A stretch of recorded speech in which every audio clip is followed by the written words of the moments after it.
উফ, গরম লাগছে, ছাড়ো প্লিজ, আমাকে ছাড়ো। এই শীতের মধ্যেও গরম লাগছে? করতে করতে তো ধোয়া উঠিয়ে ফেলেছো। এবার থামো, আমি ঘুমাবো। নো বেবি, আজকে নন স্টপ হবে। আরে, আমার সব কিছু অবশ হয়ে যাচ্ছে। তো কি, আমার ভালোবাসা দিয়ে আবার সব চাঙ্গা করে দিতেছি। খুব শখ, তাই না? এত সুন্দরী বউ, আমার তো শখ থাকবে না? আচ্ছা আসো তাহলে, এবার দেখা যাবে কতক্ষণ তুমি থাকতে পারো। বেবি, আমাকে চ্যালেঞ্জ করো না, পরে কান্না করবা। আসো, খেলা হবে। আমি কি ভয় পাই তোমাকে? দেখা যাবে। এটা ছিল রাহুলের বাসর রাতের গল্প। এখন মূল গল্পে ফেরা যাক। রাহুল বন্ধুদের সাথে বাইক নিয়ে মেইন রোডে অর্থাৎ হাইওয়েতে ফুল স্পিডে রেস করছিল। একের পর এক বাস পাশ দিয়ে যাচ্ছে আর আসছে, যে কোনো সময় দুর্ঘটনা ঘটতে পারে। দুইটা বাইক পিছনে আর তিনজন সামনে। রাহুল সবাইকে টেক্কা দেওয়ার জন্য স্পিড এবার খানিকটা বাড়িয়ে দিল।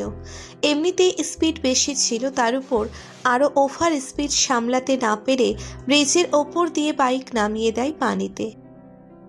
দ্রুত সেখান থেকে লোকজন দিয়ে রাহুলকে উদ্ধার করা হলো আর হাসপাতালে নেওয়া হলো। রাহুলের হার্ট রেট স্লো চলছে আর ডাক্তাররা ওটিতে রাহুলকে কারেন্টের শক দিচ্ছে। রাহুল যে কোনো সময় মৃত্যুর কোলে ঢলে পড়তে পারে, কিন্তু অবশেষে অনেক চেষ্টার পর রাহুলকে বাঁচানো গেল, কিন্তু ও সেন্সলেস। হাসপাতালে বেড ভাড়া করে রাখা হলো রাহুলকে। রাহুলের পরিচয়টা দিয়ে নিই। রাহুল ওর বাবার ছোট ছেলে। ওর বড় এক ভাই আছে, সে দেশের বাইরে কোম্পানির কাজ দেখাশোনা করে। রাহুল সবেমাত্র অনার্স কমপ্লিট করেছে আর একটা দুর্ঘটনা বাঁধিয়ে বসলো। বর্তমানে ডাক্তারের চেম্বারে বসে আছেন রাহুলের আম্মু, মানে মিসেস রেহানা। মিসেস রেহান, আপনার ছেলের অবস্থা খুবই ক্রিটিক্যাল। একটা খুবই বাজে দুর্ঘটনার মধ্যে দিয়ে গেছে আপনার ছেলে। আল্লাহর অশেষ রহমত ছাড়া বেঁচে থাকাটা সম্ভব ছিল না। ডাক্তার সাহেব, ওর তো এখনো জ্ঞান ফিরলো না। ও ঠিক আছে তো? মানে জ্ঞান ফিরছে না যে? জ্ঞান ফিরবে, ধৈর্য ধরুন, তবে কিছুটা সময় লাগবে ওর জ্ঞান ফিরতে, কারণ খুব বড় শক খেয়েছে। আমি আমার ছেলেকে বাসায় নিয়ে যেতে চাই, আমি ওকে এখানে রাখতে চাই না। সেটা নিতেই পারেন, কিন্তু ওর দেখাশোনা করবে কে? একজন নার্স বা ডাক্তারকে তো সাথে থাকতে হবে, আর ডাক্তার তো আর থাকবে না, সাথে একজন নার্সকে দেখাশোনা করতে হবে। তাহলে আপনি নার্সের ব্যবস্থা করুন। আর আপনাদের হসপিটালের সব থেকে ভালো নার্স যে আছে তাকে অ্যাপয়েন্ট করুন আমার ছেলের জন্য। সেটা আপনি বললেও আমাকে করতে হবে, আর না বললেও, কারণ মিস্টার রেহান আমাদের হসপিটালের ফাউন্ডিং কমিটির একজন সদস্য, আর ওনার ছেলের জন্য আমরা বেস্ট ট্রিটমেন্টটাই দেওয়ার চেষ্টা করব। আপনি একটু অপেক্ষা করুন, আমি নার্সকে ডেকে পাঠাচ্ছি। ডাক্তার সাহেব কাউকে কল দিলেন। কিছুক্ষণের মধ্যেই একজন সুন্দরী কম বয়সী মেয়ে কেবিনে প্রবেশ করলো দেখে নার্স কম নায়িকা বেশি মনে হচ্ছে। চেহারায় মেকআপ তেমন নেই, কিন্তু এমনিতেই যা সুন্দর, যে কেউ দেখলেই প্রেমে পড়ে যাবে। মিসেস রেহান, এই যে নার্স চলে এসেছে, ওর নাম উষা। ও বাইরে থেকে পড়াশোনা করেছে নার্সিং নিয়ে, আর এর পাশাপাশি ও আমার ছোট ভাইয়ের মেয়ে। আসসালামু আলাইকুম ম্যাম। ওয়ালাইকুম আসসালাম। আমাকে ম্যাম ডাকতে হবে না, আন্টি ডাকো। তুমি আমার মেয়ের বয়সী। তো আপনার কাজ তো হয়েই গেল, এবার বাড়িতে যেতে পারেন নিশ্চিন্তে। আর উষা, কোনো সমস্যা হলে আমাকে বা ইমার্জেন্সি ইউনিটে যোগাযোগ করো। আচ্ছা আঙ্কেল, এবার তাহলে আমি আসি। রাহুলকে বাড়িতে শিফট করা হলো। ওর রুমে সব ব্যবস্থা করা। রাহুল এখনো বেহুশ। রাহুলের রুমে হঠাৎ ওর আম্মু প্রবেশ করলো। এ মা, তুমি এই নার্সের পোশাক পরে আছো কেন? আন্টি, যেহেতু আমি ডিউটিতে আছি সেহেতু এটা আমার ইউনিফর্ম, তাই। এসব ফালতু কথা। আসো আমার সাথে, এ পোশাকে থাকতে হবে না, নিজের বাড়ির মতো মনে করো। রাহুলের আম্মু উষাকে ওনার রুমে নিয়ে শাড়ি পরিয়ে দিলেন। উষা শাড়ি পরে এমনিতেই আগে নায়িকা ছিল, আর এখন তো পরি হয়ে গেছে। রাতে রাহুল জ্ঞান ফিরতেই নিজেকে বিছানায় আবিষ্কার করে, হাতে স্যালাইন লাগানো আর মুখে মাস্ক। তখন অ্যাক্সিডেন্টের কথা মনে পড়ে। পাশে তাকাতেই দেখে একটা সিঙ্গেল খাটে একজন মেয়ে শুয়ে আছে। ওর দিকেই মুখ করা রাহুলের ব্লাড প্রেশার মেয়েটাকে দেখে হাই হতে লাগলো। তখনই মেশিনে বিপ বিপ শব্দ করতে লাগলো। উষার ঘুম ভেঙে গেল। কি হলো, আপনি ঠিক আছেন? এমা, আপনার জ্ঞান ফিরেছে? কোনো কষ্ট হচ্ছে? একটু পানি খাবেন? আপনি কে? আমি কে সেটা পরে জানতে পারবেন, আগে বলুন কোনো কষ্ট হচ্ছে আপনার? না, আমি ঠিক আছি, শুধু মাথাটা একটু ভারবার ছিল, কিন্তু এখন আর নেই। এখন গরম লাগছে। ফ্যান ছেড়ে দেই? ফ্যান ছাড়তে হবে না, শাড়িটা দিয়ে আপনার কোমরটা ঢাকুন, তাতেই হবে। আমার কোমর মানে? উষা নিজের কোমরের দিকে তাকিয়ে দেখলো কোমর দেখা যাচ্ছে। উষা কোমর ঢেকে নিল তাড়াতাড়ি। এবার ঠিক আছি। আচ্ছা, এবার বলুন আপনি কে? আমার জানা মতে আমার অ্যাক্সিডেন্ট হয়েছিল, তারপর এখানে এর মাঝখানে কি আমার বিয়ে টিয়ে হয়েছে? আপনার আবার বিয়ে হলো কবে? আপনি তো অজ্ঞান ছিলেন। না মানে আপনার মতো সুন্দরী রমণী আমার ঘরে এইভাবে বিচরণ করতেছেন, তাই আর কি। ইডিয়ট, আমি নার্স, আপনার দেখাশোনা করার জন্য পাঠানো হয়েছে আমাকে। ও আচ্ছা, আপনি আসলেই নার্স? কেন, কোনো সন্দেহ আছে আমার উপর? না মানে ছোটবেলায় হাসপাতালে যেতাম, অসুস্থ হলে মোটা মোটা আন্টিদের মতো কালো কি ভয়ঙ্কর ভয়ঙ্কর নার্স দেখতাম, এসে আমাকে ইঞ্জেকশন লাগাতো। কোনোদিন আপনার মতো কাউকে দেখিনি, তাই। পাগল আপনি, অনেক দিন পর জ্ঞান ফিরেছে তাই আবল তাবল বকছেন। একটা ইঞ্জেকশন দিচ্ছি, ঘুমান। ইঞ্জেকশন? কেন ভয় পান ইঞ্জেকশন নিতে? নার্স যদি এমন হয়, ইঞ্জেকশন নিতে কিসের ভয়? কবিতাও পারেন দেখা যাচ্ছে। নেন, ইঞ্জেকশন দেওয়া শেষ, একেবারে কালকে সকালে ঘুম থেকে উঠবেন। আপনি কি আসলেই নার্স নাকি কোনো পড়ি? ঘুম থেকে উঠলে চলে যাবেন না তো? আরে পাগল, যাব না, এবার ঘুমান। প্রমিস? আজব, প্রমিস করতে হবে? আচ্ছা প্রমিস, যাব না। রাহুল উষার দিকে তাকিয়েই ঘুমিয়ে পড়ল। উষা নিচের বিছানায় বসে রাহুলের দিকে তাকিয়ে রইল। সকালে আন্টি কালকে রাতে রাহুলের জ্ঞান ফিরেছিল? তারপরে কিছু বললো? কিছু মানে অনেক কথা বলেছে। আমি নাকি পড়ি, আমার মতো মেয়ে নার্স এটা বিশ্বাস করে না, ছোটবেলায় কোনো মোটা নার্স ওনাকে ইঞ্জেকশন দিয়েছে, সেই গল্প, ইত্যাদি ইত্যাদি। যাক, ও সুস্থ আছে এটাই অনেক। মা, তুমি ওর কথায় রাগ করো না, ও এমনিতে একটু দুষ্টু, কিন্তু যদি মনের তুলনা দেই তাহলে এই গোট শহরে ওর মতো ছেলে নেই। ওর আত্মাটা এত বড়, এমন কোনো দিন নেই যে কাউকে দান বা কারোর উপকার করে না, আর আমরাও মানা করি না। দেখো, আন্টি ভাববেন না, আমি আছি তো, কিচ্ছু হবে না, উনি কিছুদিনের মধ্যেই সুস্থ হয়ে যাবেন। তো মা, তুমি নাস্তা করে নাও, ওর ঘুম ভাঙলে ওকেও তো নাস্তা করাতে হবে। আচ্ছা আন্টি। উষা নাস্তা খেয়ে রাহুলের জন্য খাবার নিয়ে বসে আছে। রাহুলের ঘুম ভাঙল। কয়টা বাজে? 9টা বাজে। দেখি একটু ওয়াশরুমে যাই। উঠবেন না, আপনার পায়ে ব্যথা, পড়ে যাবেন। বলতে দেরি রাহুল পড়ে যেতে নিল, আর তখনই উষা রাহুলকে ধরে ফেলল। রাহুলের হাত উষার কোমরে আর রাহুলের চোখ উষার চোখে। দুজন দুজনের দিকে তাকিয়ে আছে। উষার ধ্যান ভাঙল। উষা কাশি দিয়ে রাহুলকে বিছানায় বসিয়ে দিল। উঠতে নিষেধ করলাম না, উঠলেন কেন? হিসু চেপেছে, ওয়াশরুমে যাব। আমাকে বলবেন তো।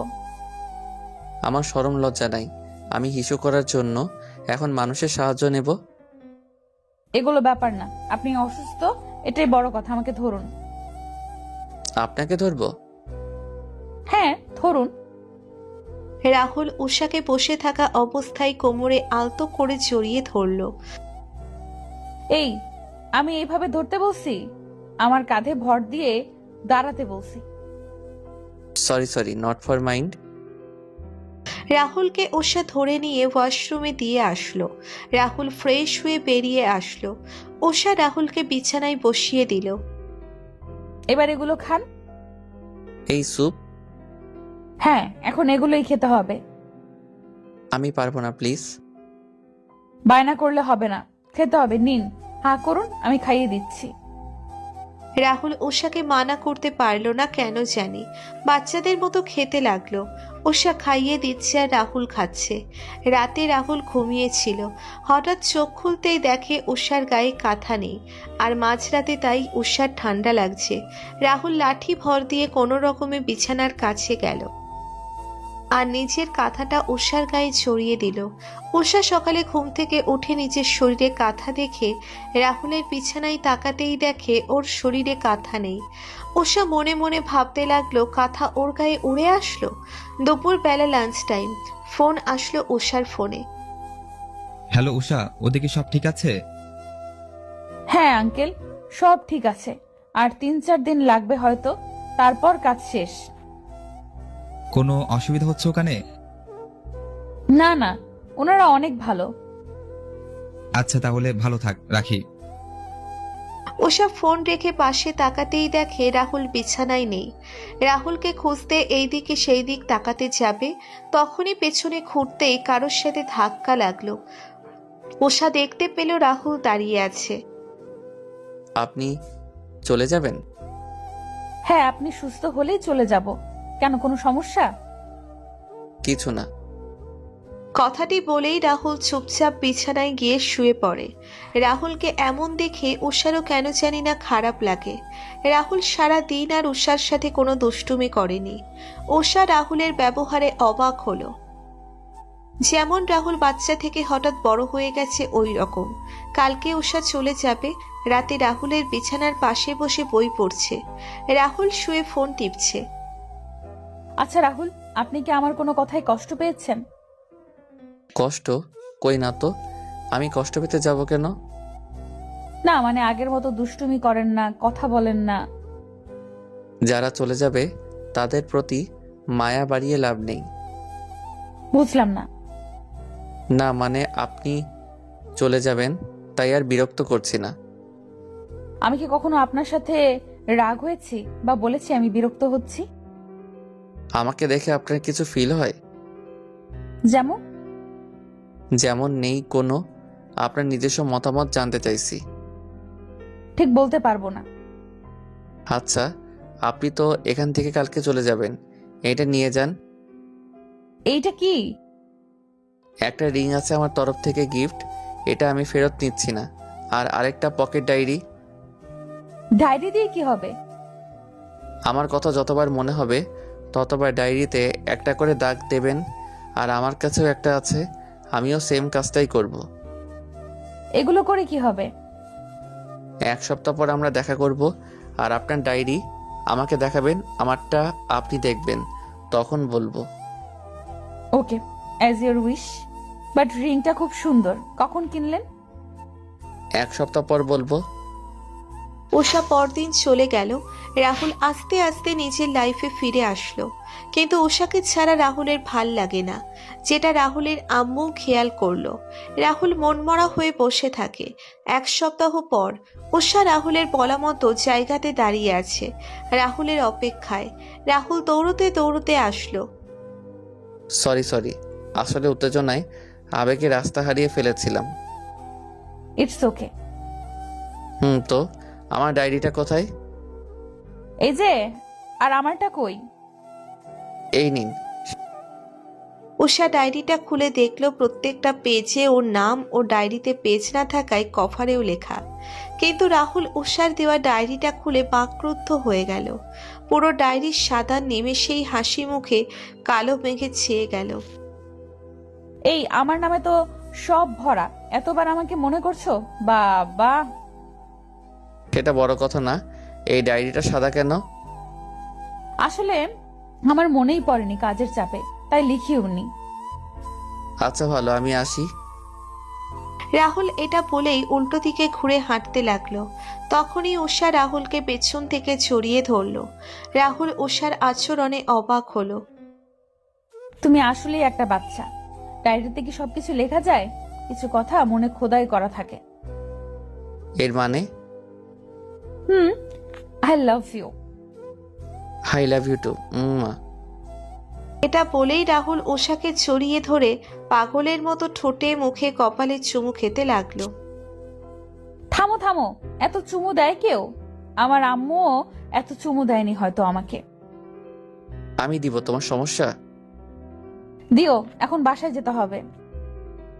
কোথাও যাওয়া হবে না, আমার আম্মুর কাছে চলো। আন্টির কাছে? আম্মুই তো পাঠিয়েছে এখানে এভাবে।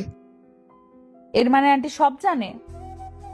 আসার সময় বলে এসেছি আম্মুকে, আম্মু খুব খুশি হয়েছে আর আমাদের বিয়ের কথাও বলেছে। আর তোমাকে আংটিটা দিয়েছিলাম, তুমি জিজ্ঞেস করেছিলে না কখন কিনেছি।